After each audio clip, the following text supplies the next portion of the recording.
yang dari Qatar akan hadir ini adalah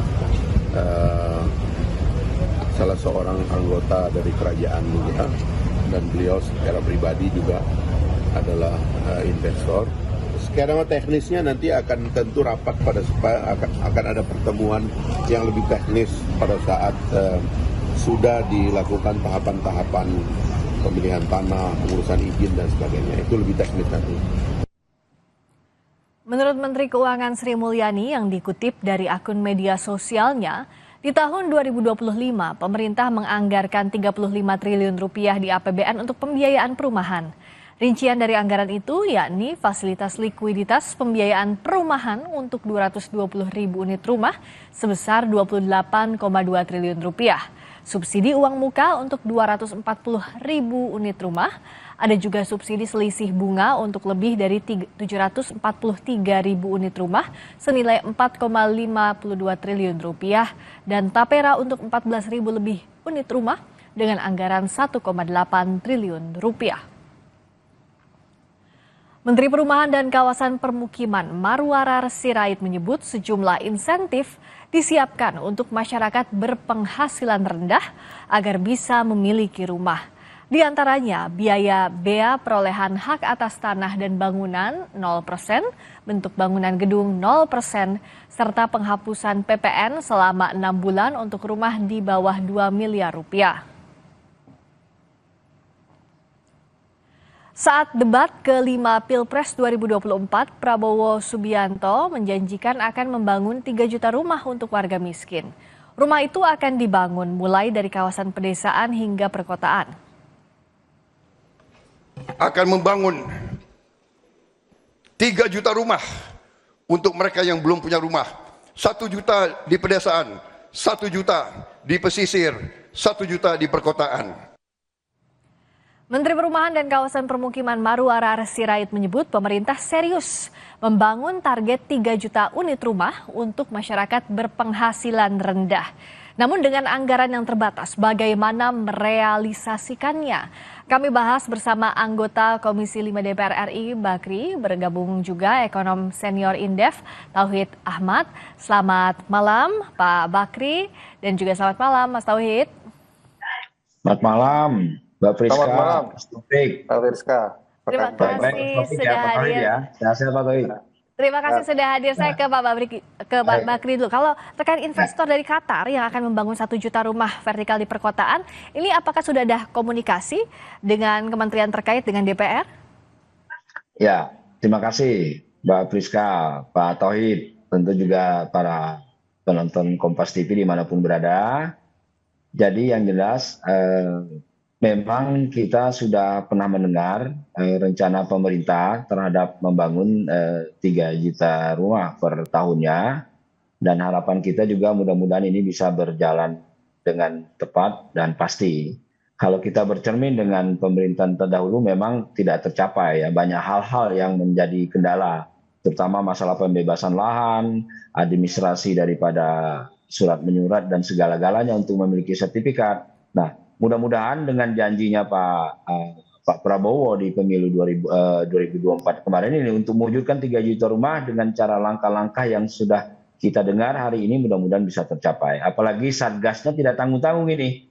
Ya, Pak Hasim ini Satgas perumahannya langsung dan mudah-mudahan bisa didukung semua. Nah, baru-baru ini juga kami dengar dari swasta juga sudah mulai tertarik dari Qatar untuk 1 juta rumah. Nah, jadi kami dari DPR harapan kami mudah-mudahan akan optimis. Memang belum ada komunikasi yang pasti, yang jelas yang dilakukan terhadap adanya investor ini. Tapi niat baik daripada pemerintah selain untuk mensukseskan pangan, papan pun juga harus diselesaikan. Nah, oleh sebab itu harapan masyarakat khususnya di seluruh tanah air, masyarakat yang berpenghasilan rendah sangat berharap dengan janji-janji kampanye Pak Prabowo yang mudah-mudahan bisa diwujudkan. Ini harapan besar yang diinginkan sekali, yang dicita-citakan anak bangsa kita, bagaimana mereka bisa mempunyai rumah yang layak huni, Mbak. Oke, Mas Tauhid, kalau di breakdown apa yang jadi janji pemerintah termasuk anggaran 35 triliun rupiah, apakah itu bisa menopang kebutuhan perumahan bagi warga?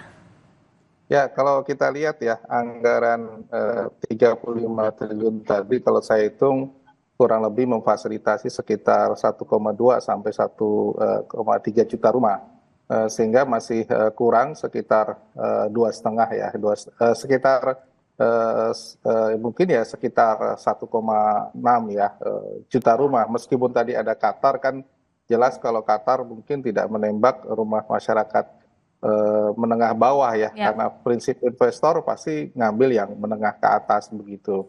Nah, catatan pertama saya tentu saja ini masih ada backlog ya dari 3 juta, berarti masih ada sekitar katakanlah 600.000 yang belum dipikirkan bagaimana the way out-nya ya. Karena sebagian APBN, dan yang kedua tadi ada janji dari investor dari Qatar, sehingga masih ada yang kurang. Yang pertama itu. Yang kedua ya, berkaitan dengan saya sepakat tadi dengan Pak Bakri, memang persoalan utama kalau di perkotaan adalah lahan begitu ya. Lahan ini terutama untuk pembangunan perumahan itu terutama di daerah-daerah sekitar kota-kota besar sudah sangat mahal. Nah, kami khawatir memang meskipun ada fasilitasi pemerintah itu tidak sesuai dengan kemampu bayaran calon pemilik rumah ya, karena harganya sudah kadung mahal, sementara APBN yang diterapkan ini relatif tidak bisa menjangkau harga-harga yang sudah berkembang, termasuk lahannya. Meskipun tadi sudah disampaikan ada inisiatif misalnya lahan-lahan yang tidak dipakai dan sebagainya, itu rata-rata jauh dari pusat-pusat pemukiman ataupun pusat masyarakat di mana mereka bekerja. Transportasi umum dan sebagainya masih jauh ya, Mas ya? Masih jauh. Nah, ini yang kemudian akhirnya mereka memilih untuk memilih lokasi yang terdekat dengan tempat kerja. Nah, yang ketiga saya kira catatan penting adalah dengan terutama masyarakat bawah ya. Kalau kita menengah mungkin masih ada bisa memfasilitasi, tapi yang bawah ini yang kemudian masyarakat miskin ini belum ada wujud konkretnya begitu ya. Karena kalau kita lihat dengan FLPP maupun subsidi bantuan bunga dan selisih bunga maupun tapera itu tidak menyentuh masyarakat miskin. Nah, ini yang kemudian padahal masyarakat miskin kita itu sekitar 27 rumah tangga, 27 juta orang, atau sekitar mungkin sekitar 9 juta atau sampai 10 juta rumah tangga yang sebagian besar juga belum memiliki rumah. Nah, yang ini yang kemudian pada kelompok ini mekanismenya belum ketemu ya. Selama ini memang mereka sewa, jadi ada rumah susun, sewa dan sebagainya, tapi untuk memiliki rumah rasanya mereka belum terjangkau. Iya, nah sejauh ini bagaimana untuk menjangkau berbagai kalangan, Pak Bakri, termasuk juga masyarakat tidak mampu yang tidak tersentuh dengan skema anggaran 35 triliun rupiah ini? Karena kalau bicara soal tadi seperti Mas Tauhid bilang, fasilitas likuiditas pembiayaan perumahan atau FLPP, subsidi bantuan uang muka, subsidi selisih bunga, dan juga tapera itu tidak menyentuh warga miskin. Ya, baik, Mbak. Memang pengalaman saya di DPR sudah masuk periode keempat ini, di Komisi 5 itu memang kendala-kendala itu terutama terkait dengan birokrasi, masalah lahan, aturan dan segala. Oleh sebab itu kita berharap dengan komando Pak Marwaris Sirait ini betul-betul bisa berkoordinasi, karena ada 8 kementerian lembaga yang terkait di sini, Mbak. Bukan hanya perumahan, tapi terkait dengan Kementerian BPN ya, udah keuangan, mungkin Kementerian PUPR-nya sendiri ya, menteri-menteri lain dan badan-badan lain. Jadi dengan memangkas masing-masing menteri lembaga ini, saya pikir tidak ada yang tidak mungkin ya. Itu sebab makanya harganya mahal ya. Nah, oleh sebab itu saatnya lah mungkin pemerintah ini untuk mengkoreksi kembali apa yang sudah diputuskan kemarin-kemarin, sehingga betul-betul birokrasi yang panjang kemarin ini bisa dipotong. Nah, ini tentu juga akan membantu. Salah satu contoh umpamanya ya, lahan yang tersedia itu mungkin yang ada yang tersedia di tengah kota mahal ya. Kita bawa agak ke pinggir, tapi infrastruktur jalannya mungkin ada jalur kereta apinya ataupun jalur umumnya bisa jadi mereka. Iya, penunjangnya. Jadi tidak harus, karena kalau tidak begitu susah. Jadi oleh sebab itu peran pemerintah untuk membantu masyarakat yang betul-betul diimpikan oleh masyarakat Indonesia. Anak bangsa ini pingin sekali di pemerintahan Prabowo ini Pak Selain Bakri. pangan, Pak Evi, papan pun bisa terpenuhi. Oke, nah terakhir Mas Tauhid, singkat saja. Jadi bagaimana agar skema ini efektif untuk masyarakat kelas menengah dan juga yang tidak mampu agar bisa betul-betul memiliki hunian yang layak ya, hunian yang layak. Karena hunian saja bisa di mana saja, belum tentu layak. Nah, apa yang bisa dilakukan dan bagaimana mengawasinya, bagaimana menagih janji pemerintah soal ini? Ya, yang pertama saya kira memang harus menentukan target sasaran ya dari kelompok masyarakat mana yang kemudian disasar begitu ya. Yang menengah ini juga kita bagi dua, yang formal dan informal. Karena kesulitannya yang informal mereka sangat kesulitan untuk membayar cicilan dan sebagainya. Pola penghidupannya akan sangat berbeda. Sementara formal juga harus dipastikan mereka mampu membayar cicilan dengan baik begitu. Jadi sasarannya harus ditentukan. Yang kedua, masyarakat bawah terutama ya, itu memang harus ada skema khusus di luar dari apa yang sudah disiapkan pemerintah ya, karena mereka umumnya berada bekerja di sektor informal yang saya kira sangat sulit untuk membayar dengan cicilan yang saat ini ada ya. Minimum untuk misalnya MBR itu rata-rata di atas 150 sampai 170 juta dengan tipe 21 atau 36 ya, sehingga bagi masyarakat yang miskin ini nggak kejangkau begitu ya. Masih jauh Dan sekali. mereka juga menginginkan punya rumah tapak ya, bukan rumah tower dan sebagainya. Ini yang kemudian memang harus ada skim khusus begitu. Yang ketiga saya kira memang perlu banyak investor-investor lain terutama yang juga menyasar masyarakat menengah ya. Syukur-syukur pola yang dari Qatar itu juga bisa dilanjutkan dan dikonkretkan ya. Mudah-mudahan tidak sekedar angin segar ya, tapi bisa direalisasikan. Ya, jangan sampai hanya angin segar saja bisa direalisasikan, dan kekuatan lobi pemerintah ini sangat penting untuk menarik investor berinvestasi di sektor perumahan yang berbeda. Kalau dengan sektor bisnis pasti banyak yang ingin chip in, tapi kalau untuk perumahan ini butuh komitmen dan juga lobi yang kuat dari pemerintah dibantu juga dengan mitranya DPR. Terima kasih Pak Bakri, anggota Komisi 5 DPR RI. Catatan sedikit Mas. Singkat saja, waktu sudah habis. Singkat aja bahwa kita berharap MBR itu lebih besar untuk masyarakat yang tidak mampu. Itu yang nomor 1. Ya. Terima kasih Pak Bakri, terima kasih juga Mas Tauhid Ahmad. Baik, terima kasih. Selamat malam. Oke, selamat malam. Assalamualaikum. Waalaikumsalam. Berikutnya saudara, Menteri Kelautan dan Perikanan Sakti Wahyu Trenggono memastikan akan membongkar pagar laut di Tangerang jika terbukti melanggar. Sesaat lagi.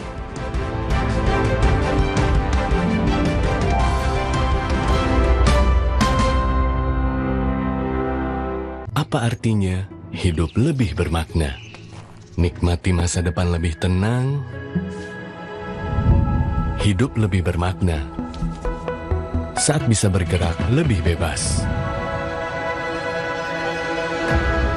Lebih dari terangi dunia, sinar kita berdayakan hidup sesama. SMBC Indonesia, bersama lebih bermakna. Bank BTPN kini menjadi SMBC Indonesia. Dulu, kalau bangun tidur, badan tuh kayak berat banget. Dokter sih nyaranin minum air yang ada mineralnya. Cuma Le Mineral yang nyantumin kandungan mineral di labelnya. Le Mineral mengandung mineral esensial agar tubuh bekerja optimal. Dan aku bawa Le Mineral kemanapun itu. Le Mineral. Lidah orang Indonesia itu sukanya yang gurih. Makanan sih banyak. Emang ada ya kopi gurih? Ada, Creamy Latte. Dibuat dari kopi grade Brazil, gurih susu New Zealand. Benar, gurih. Iya, gurih. Creamy Latte, kopi latte, gurih. Semua botol bayi tertulis 100% bebas BPA. Kalau air galon, ada nggak ya yang 100% bebas BPA? Untuk itu, Le Mineral hadir dengan galon yang 100% bebas BPA. Ditandai dengan kode segitiga nomor 1. Le Mineral. Mah, udah bener mah. Nih, kelewat. Buat keluarga, ibu tahu yang bener enaknya. Seperti Cimi, juaranya keripik ubi. Enaknya potongan ubi asli, tanpa pengawet, bebas gluten. Cimi, bener ubinya, bener enaknya. Ya ampun. Bete. Gambarin happy-nya yuk mah. Enaknya brownies crispy dengan 2 rasa, coklat dan keju. Crispy-nya bikin happy tebal lagi. Brownies crispy, tipis browniesnya, tebal happy-nya. Mau tahu kenapa aku pilih Le Mineral? Soalnya cuma ini nih yang masih ada segelnya.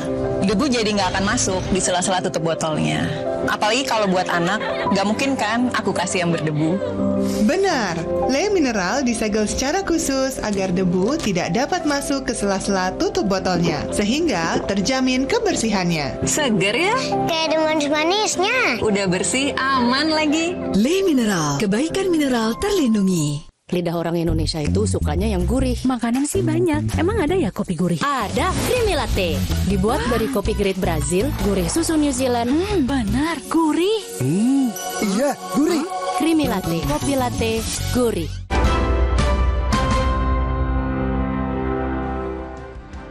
Menteri Koordinator Bidang Infrastruktur dan Pembangunan Kewilayahan Agus Harimurti Yudhoyono merespons pagar laut sedang diselidiki. Pagar ini ditemukan membentang sepanjang 30 km di Kabupaten Tangerang, Banten. Saat ditemui di Bendungan Karian, Lebak, Banten, AHY bilang pihaknya tengah melakukan investigasi termasuk pengecekan oleh Kementerian Kelautan dan Perikanan. Kementerian Kelautan dan Perikanan telah menyegel pagar laut tak berizin di Tangerang atas instruksi Presiden Prabowo Subianto. Pak, itu masih sedang lagi diinvestigasi ya. Sejauh ini mana Pak dari perkembangannya? Itu dari Kementerian Kelautan ya, sedang diinvestigasi, akan dicek semuanya nanti baru dari Kemenko Bapak. Sebelumnya Menteri Kelautan dan Perikanan Sakti Wahyu Trenggono memastikan akan membongkar pagar laut tersebut jika terbukti melanggar. Saat ini pihaknya masih memeriksa keberadaan dan kepemilikan pagar laut tersebut untuk ditindaklanjuti. Soalnya yang namanya penggunaan ruang laut yaitu harus punya izin KKPRL. Ya. Kalau tidak ada izin KKPRL ya tidak boleh dilakukan, itu namanya pelanggaran. Kita sudah turunkan Direktur Jenderal STKP untuk melihat situasi di